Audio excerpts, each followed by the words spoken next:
আবাসিক ভবন ও শরণার্থী শিবিরে বিমান হামলায় নিহত আরও ৭১ ত্রাণ সহায়তা আটকে দেয়ায় আইসিইউর কাজ করা ইসরায়েল। চলছে ৫ দিনের শুনানি।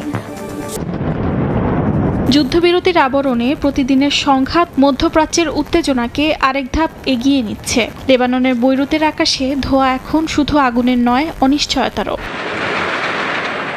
লেবাননের রাজধানী বৈরুতের দক্ষিণাঞ্চল দাহিয়ায় স্থানীয় সময় রোববার বিমান হামলা চালায় ইসরায়েলি বাহিনী। তেল আবিবের দাবি, হামলাকৃত জায়গাটিতে হিজবুল্লাহর নির্ভুল ক্ষেপণাস্ত্রের গোপন মজুদ ছিল। হামলার ১ ঘণ্টা আগে সরিয়ে নিতে বলা হয় বাসিন্দাদের। তবে এই হামলার ঘটনায় কোনো প্রাণহানি হয়নি বলে নিশ্চিত করেছে লেবাননের সিভিল ডিফেন্স, যদিও বিভিন্ন গণমাধ্যমে হতাহতের কথা তুলে ধরা হয়েছে।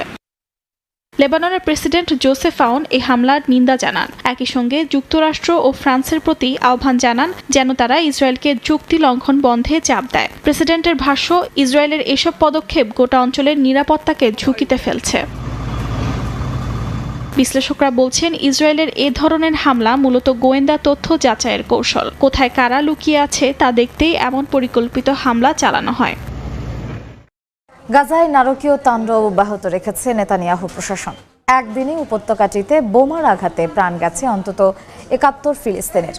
গাজা সিটি, খান ইউনিস, বেইত লাহিয়া ও আল বিরেহ সহ বেশ কয়েকটি স্থানে আবাসিক ভবন ও শরণার্থী শিবিরে হামলা চালানো হয়।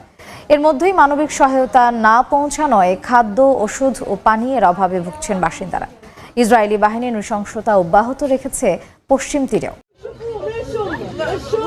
ছোট একটা ভূখণ্ড, চারদিকে হাহাকার আর আহাজারি। একদিকে স্বজন হারানোর বেদনা, আরেকদিকে প্রিয় বাসস্থানের ধ্বংসস্তূপ। সব মিলিয়ে ইসরায়েলের নারকীয় তাণ্ডবে মৃত্যুপুরীতে পরিণত হয়েছে গাজা উপত্যকা। গেল একদিনে গাজা সিটি, খান ইউনিস, বাইত লাহিয়া ও আল বিরে সহ বেশ কয়েকটি স্থানে আবাসিক ভবন ও শরণার্থী শিবিরে হামলা চালানো হয়। এতে প্রাণ হারান বহু ফিলিস্তিনি। এর মধ্যেই মানবিক সহায়তা না পৌঁছানোয় খাদ্য, ওষুধ ও পানীয়ের অভাবে ভুগছেন বাসিন্দারা। আর তাতেই হামলার আঘাতে মৃত্যুর চেয়ে ক্ষুধার যন্ত্রণায় বেশি ভুগছেন তারা।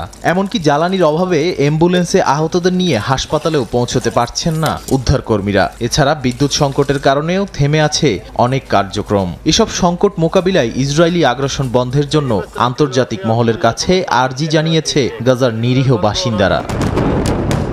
শুধু গাজা উপত্যকাই নয়, ইসরায়েলিদের নৃশংসতা অব্যাহত আছে অধিকৃত পশ্চিম তীরেও। নেতানিয়াহু প্রশাসনের পাশাপাশি নিরীহ ফিলিস্তিনিদের উচ্ছেদে বর্বর অত্যাচার চালাচ্ছে দখলদাররা। এর মধ্যে ফিলিস্তিনিদের ধরপাকড়, আটকও চলমান রয়েছে। এরই মধ্যে যুক্তরাজ্যের লন্ডনে দেশটির প্রধানমন্ত্রী কিয়ার স্টারমারের সঙ্গে বৈঠক করেছেন ফিলিস্তিনের প্রধানমন্ত্রী মোহাম্মদ আব্বাস।